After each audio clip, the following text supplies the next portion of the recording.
what about, boys, the Champions League, the first leg win against PSG? Then of course we lost the second leg, ended up getting knocked out on penalties. Tony, what did you make of the overall performance from that PSG game? I guess first leg we were bad and won. Second leg much better and lost. Yeah, well, one of my great joys watching Liverpool in Europe over the years is to see them go away, get results when they didn't deserve it. I love that, especially late goals. And you bit of housery. Yeah, then you come back to Anfield and it was very, very disappointing. Now PSG are a very good side and will go a long way. So I don't think there's any shame getting knocked out by them.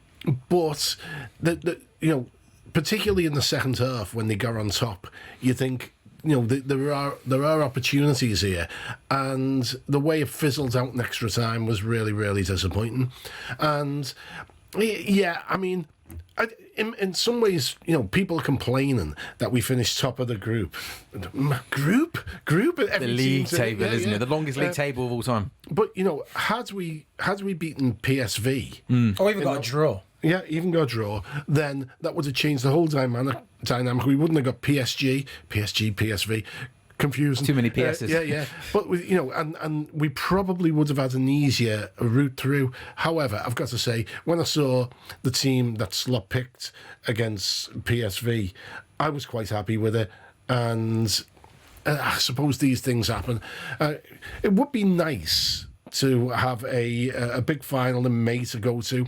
But on the other hand, we're going to win the league, aren't we? And we're probably going to win it in April. Yeah. And if we can take May off, I'm happy. That'd be nice, wouldn't it? But I mean, social media are trying to spin this narrative now, and people are going to do this in the next couple of months. This is going to be a bad season for Liverpool because quadruple was on 6 weeks ago, and it's now going to be just one. Something that Liverpool fans definitely won't do, but for the bigger football world shouldn't forget. This is Arne Slot's first season in charge of Liverpool Football Club. He's had to take over from one of our very best managers in the modern era, Jurgen Klopp. Winning the Premier League and winning the Premier League by such a big distance is still an unbelievable season. Oh, no, without a shadow of a doubt. Anyone to say anything different will be lying or hating on Liverpool. I think a manager to come in after Klopp was a big shoes to fill in itself. And I think if you ask anyone, we're going to get Arne Slot. Personally, I didn't really know anything about him. No. So that in itself is a little bit of a gamble and a worry. And I think anyone was probably thinking, look at all pundits, they'll say that we'll probably struggle to get top four, or best top four is the best that Liverpool can really ask for now. So then when he comes in and then on the back of that, he's made no signings. It's not like he's brought in 3 or 4, 5 top, world-class players. He's literally using Klopp's old team and just tweaked it here and there.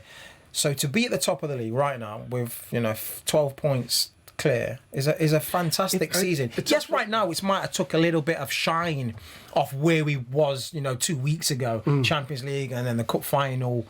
But once that's dusted, once we get back into the league, I'm going to be thrilled to bits when comes May and we'll see Virgil lifting the trophy. Yeah. I mean, what is really remarkable, you speak to managers who've come into the game from, sort of from abroad, and almost to man, they say to you, the first year is difficult adjusting, the physicality, the pressure, the relentless nature of it. You look at Pep's first season. They were all over the place. And Jurgen says it as well. You go back to Rafa. Rafa talks about his first season. Well, obviously ended up with the Champions League, but it's all.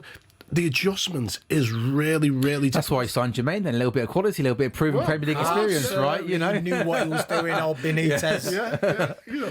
Yeah. But everyone says it's really hard to adjust to this league. And he's come in and he's taken a squad. A squad really that had... I was talking to someone around the club and the players were talking between themselves, and they were saying, if we could have Jurgen back, would we take him? And they were like, no. Well, now they wouldn't take him back. That's how good Slot's been. They wouldn't have Jurgen Klopp back. Yeah.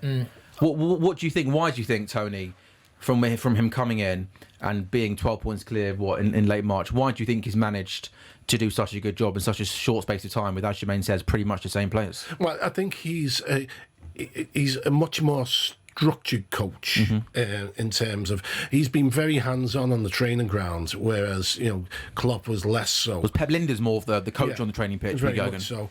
And the thing is, Klopp teams thrive on chaos. Yeah, we've been hard to beat. If you look over the season, we've been hard to beat. I've not gone in games where thinking, we're going to lose this. And I think that's what's changed. I think he's more, like Tony said, structured, or more calm, or more, rather than, 100 miles an hour, chaotic, you go, we defend, let's see you. That was kind of Klopp's motto. When someone's attacking us, we're just going to go up front and let's see if we can score a goal. We're now more structured, more defensively solid, and we look like we're hard to be scored against and beat. Obviously, we lost yesterday, but that's what I've seen more in Slot's play. It's more not counter-attacking, but it's more through the midfield rather than just get it up there and attack. It's more built through the midfield. Well, he's changed the point of attack, and Klopp was trying to do that because he realised that the first great Klopp side was the wing-backs getting forwards, and he realised that everyone was adapting to it and was stopping Trent playing, was sort of stopping Andy Robertson, and one of the reasons he brought in Thiago, and it didn't work, is to change the point of attack through the midfield. Now, essentially, Slot has redesigned the team so we play through the middle, which, funnily enough, has made Trent, if you want to look at it that way, surplus to requirements, because a right back is what they need rather than someone like Trent.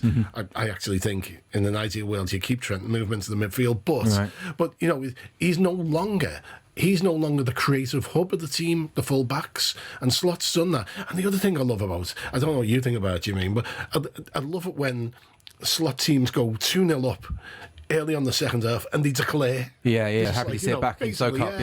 Let's just kill the game. Yeah. Like I said with Klopp, you see like there's always a chance. He always gives the opposition a chance. Listen, I love Klopp and absolute Liverpool legend, but I think with Slot is a little bit more calculated, calm. Do you have any criticism towards the manager? And we're picking here towards the manager in terms of over the last couple of weeks, in terms of the form dipping a little bit. Is there anything that is on? The only thing I would have thought of is just, again, I mentioned it at the top of the show. I maybe thought in hindsight, could he to have kept the squad a little bit fresher? Listen, maybe do you think in terms of rotating and just keeping everybody fresh? Like, again, I know the Premier League is a priority, but I thought the home game against Southampton, in between the two PSG games, I maybe just thought, given the quality of opposition we were playing, and everyone's beating Southampton, aren't they? Maybe was that a game we could have made a couple of more changes with the PSG game in mind, just to keep everybody fresh. I'm not sure. What do you boys think? I think you could, like I said, in hindsight, it's a great thing. But I think you could have maybe gone a little bit not riskier, but freshen the players up and let their big boys sit out, and if need, bring them on. And that's what we should have done in the FA Cup. Took a proper squad, but let the fringe players play. And then when things weren't going wrong for the last half an hour, bring on your Salahs, bring on your big boys. But listen, when I've been playing, if you haven't got a strong depth in the team, you haven't got a lot of players that you can change the team. Come last 10 games, you feel it. Yes, I can remember when I was playing, I was like, right, what are we in now? How many games left? Oh my God, I can't wait until May. I can't wait just to have, 6 weeks, 5 weeks off, because my body, you play a game, it's an intensive game, like I'm saying that for the PSG one, you're feeling knocks and the effects of that game 2 days after. The next day you're like, and you got paid 2 days after. Then the day after that you're like, oh my body is in bits. Yeah, people think, but you've got this facilities. It doesn't matter what you've got. It's your body is feeling after 30 games, your body has gone through it and you feel it massively. So I understand and I can see why the team is probably flagging a little bit and not looking as sharp as what they are, because it's grueling. It's grueling the amount of games you have to play. Yeah, and I don't think that most people understand how physically demanding that actually playing the game at the highest level is, I mean, even back, I once said to Kenny Daly, she said, so how often were you fully fit? He said, one pre-season in the early 80s. You know, I mean, Yeah. That's it, yeah. You're always playing with something. Yeah. You're never 100%. You're probably 90, 95, but there's always, after a game, there's always something going on. If I play a game now, like in a charity game, and it's half, I would say quarter the tempo that these guys play at, I feel like I can't walk. Yeah. I'm struggling. I feel aches and pains everywhere, and I'm getting on a bit, but it is grueling, and people don't understand how much of your body takes a battering.